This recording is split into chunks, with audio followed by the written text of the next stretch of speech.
Assalamualaikum warahmatullahi wabarakatuh. Perkenalkan, nama saya Agita Mesaulianur dari KPI 2A. Di sini saya akan menjelaskan sedikit tentang retorika.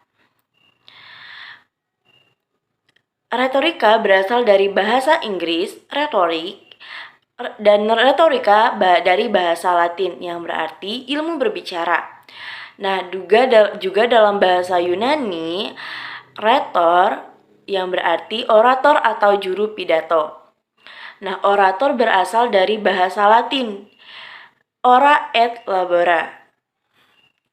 Kalau secara istilah, yang pertama yaitu menurut Aristoteles, retorika adalah ilmu yang mengajarkan orang keterampilan menemukan sasaran persuasif dari suatu kasus. Juga kemampuan untuk menemukan metode bagaimana dalam kejadian tertentu orang dapat menimbulkan keyakinan.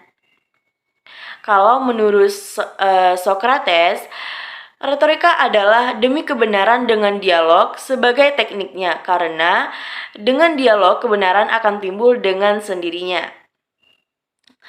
Menurut Plato, kemampuan bahasa yang sempurna dan merupakan jalan bagi seseorang untuk memperoleh pengetahuan yang luas dan dalam, terutama dalam bidang politik.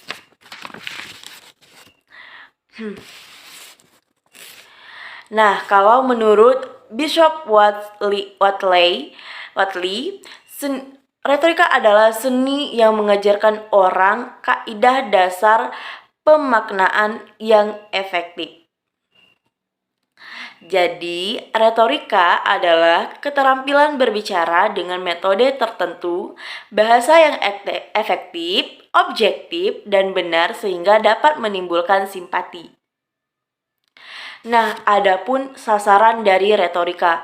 Menurut Aristoteles, sasaran retorika adalah meyakinkan orang lain akan kebenaran ucapan yang dituturkan dan membangkitkan semangat atau motivasi pendengar.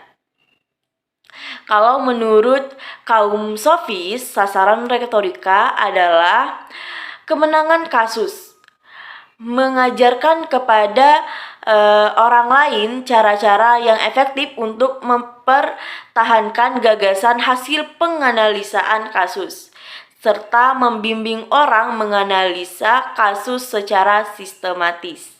Nah, sebagai seorang komunikator sangat diperlukan retorika, karena dalam menyampaikan sesuatu perlunya kalimat-kalimat yang efektif dan yang sistematis sehingga dapat mengajak para pendengar untuk mengerti dan memahami apa yang disampaikan oleh komunikator.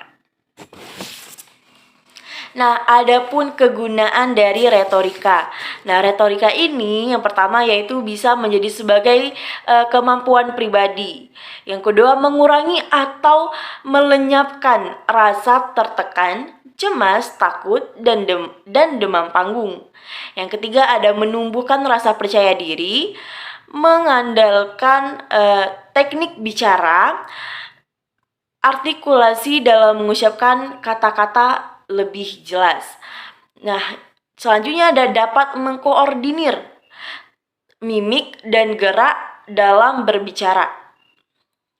Yang terakhir yaitu dapat mengembangkan keterampilan berbicara secara spontan, tumbuh motivasi tinggi, memiliki keterampilan dan cekatan dalam mengemukakan pendapat.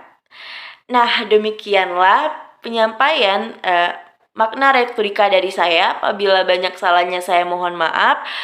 Kepada Allah saya mohon maaf pun. Wallahul muwaffiq ila aqwamit thoriq. Wassalamualaikum warahmatullahi wabarakatuh.